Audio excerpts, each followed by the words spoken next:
Very good morning students. आज हम software engineering start कर रहे हैं।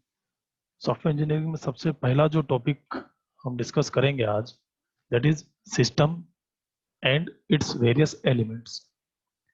तो सबसे पहले अपन बात करते हैं सिस्टम के बारे में।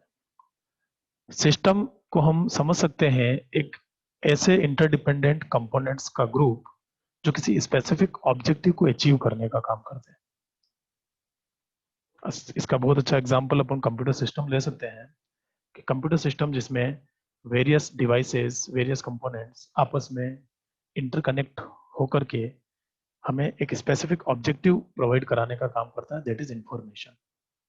तो एक कंप्यूटर सिस्टम डेटा को प्रोसेस करके आपको as a result information provide कराने का काम करता है। तो यानी कि वो एक स्पेसिफिक ऑब्जेक्टिव अचीव करने का जो काम है वो आपका सिस्टम कर रहा है। तो सिस्टम को हम जो डिफाइन कर सकते हैं कि ऐसे इंटरडिपेंडेंट कंपोनेंट्स का ग्रुप जो किसी प्लान के अकॉर्डिंग आपस में इंटरकनेक्टेड है, किसी स्पेसिफिक ऑब्जेक्टिव को अचीव करने के लिए, किसी स्पेसिफिक रिजल्ट को अचीव करने के लिए। नेक्स्ट अपन बात करते हैं सिस्टम के वेरियस एलिमेंट्स के बारे में। तो एक जो सिस्टम है उसमें जो मेजर जो एलिमेंट होते हैं वो आपका input element, processor, output element, control and feedback element, environment, boundaries and interfaces. तो ये सब मिलाकर के टोटल जो है मेजर 7 एलिमेंट्स जो है किसी सिस्टम के हम कह सकते हैं। एक एक करके अपन डिस्कस करते हैं इनको। सबसे पहले अपन बात करते हैं इनपुट एलिमेंट की। तो सिंपल सा मीनिंग है इनपुट का मतलब जो प्रोसेसर को प्रोसेस होने के लिए दिया जाता है, दैट इज इनपुट। तो इनपुट में कोई रो डेटा हो सकता है, रो मटेरियल हो सकता है, या किसी प्रीवियस आउटपुट को एज ए इनपुट अपन दे सकते हैं। इस तरह से फर्स्ट जो एलिमेंट है वो है आपका इनपुट एलिमेंट जो कि प्रोसेसर को प्रोसेस होने के लिए दिया जाता है। सेकंड एलिमेंट आता है आपका प्रोसेसर। प्रोसेसर जो डेटा को या इनपुट को प्रोसेस करने का काम कर रहा है, दैट इज अवर प्रोसेसर। तो प्रोसेसर जो है वेरियस स्टेप्स के गो थ्रू होकर के डेटा को प्रोसेस करता है और उसका रिजल्ट जनरेट करता है। वो रिजल्ट आपका कहलाता है आउटपुट। तो आउटपुट एलिमेंट का मतलब है रिजल्ट या रिजल्टेंट सेट जो कि प्रोसेसर के द्वारा डेटा को प्रोसेस करने के बाद में दिया गया।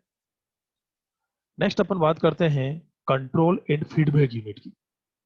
कंट्रोल यूनिट का काम इनपुट, प्रोसेसर और आउटपुट को कंट्रोल करने का काम, कि ये प्रोसेस एक प्रॉपर वे में रन हो रही कि नहीं हो रही। फीडबैक यूनिट का काम है प्रॉपर फीडबैक प्रोवाइड कराने का काम, यानी कि आपका जो आउटपुट जनरेट हो रहा है, आपका जो रिजल्ट मिल रहा है वो एग्जैक्ट है कि नहीं, एक्यूरेट है कि नहीं। अगर वो एक्यूरेट नहीं है, अगर उसमें कुछ एरर्स हैं, तो वापस फीडबैक यूनिट जो है उसको साइकिल में भेज देगी। तो जब तक आपका आउटपुट प्रॉपर ना मिल जाए तब तक जो है ये साइकिल चलती रहेगी। तो फीडबैक यूनिट का अगर फीडबैक आपका नेगेटिव है तो भी प्रोवाइड कराने का काम फीडबैक यूनिट का, अगर आपका फीडबैक पॉजिटिव है तो भी उसको प्रोवाइड कराने का काम। तो कंट्रोल एंड फीडबैक यूनिट का काम जो है वो प्रॉपर कंट्रोलिंग का काम है इस प्रोसेस की। इस आईपीओ साइकिल की प्रॉपर कंट्रोलिंग का और प्रॉपर फीडबैक का काम जो है फीडबैक यूनिट का एंड कंट्रोल यूनिट का।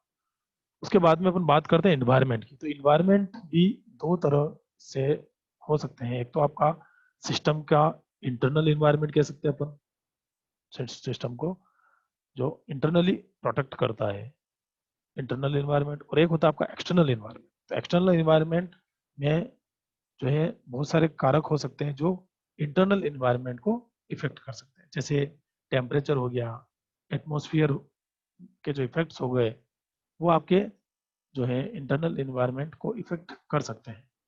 तो उसके लिए जो है सिस्टम हमेशा उसकी बाउंड्रीज में लाई करना चाहिए। बाउंड्रीज का मतलब कि जो सिस्टम जो है या हर सिस्टम की एक स्पेसिफिक बाउंड्री डिफाइन की गई है, तो वो सिस्टम उसी बाउंड्री में ही लाई करे, with in that boundary system लाए, ताकि एक्सटर्नल इन्वायरमेंट्स के जो इफेक्ट्स हैं वो उसको इफेक्ट ना कर सके। उसके बाद में इंटरफेस का मतलब होता है इंटरकनेक्टिविटी बिटवीन ऑल सब सिस्टम्स या all components of A system, that is interface. जितने भी कंपोनेंट्स हैं उनके बीच में प्रॉपर इंटरकनेक्टिविटी या प्रॉपर इंटरेक्शन जो है उसको हम इंटरफेस कह सकते हैं। तो इस तरह से जो मेजर 7 एलिमेंट्स सिस्टम के हम डिफाइन कर सकते हैं, input, output, processor, control and feedback unit, environment, boundary and interfaces. तो इसको आप नोट डाउन भी कर सकते हैं। नेक्स्ट क्लास में हम सिस्टम और इसके एलिमेंट्स के बाद में स्टार्ट करेंगे आप पास सिस्टम डेवलपमेंट लाइफ साइकिल और सॉफ्टवेयर डेवलपमेंट लाइफ साइकिल, क्योंकि सॉफ्टवेयर इंजीनियरिंग अपन पढ़ रहे हैं। तो सिस्टम के बाद में जो नेक्स्ट आपका आएगा that is SWDLC, SDLC system development life cycle, SWDLC software development life cycle. तो ये दोनों टॉपिक हम अगली क्लास में कवर करेंगे। आज तक के लिए इतना ही। Thank you.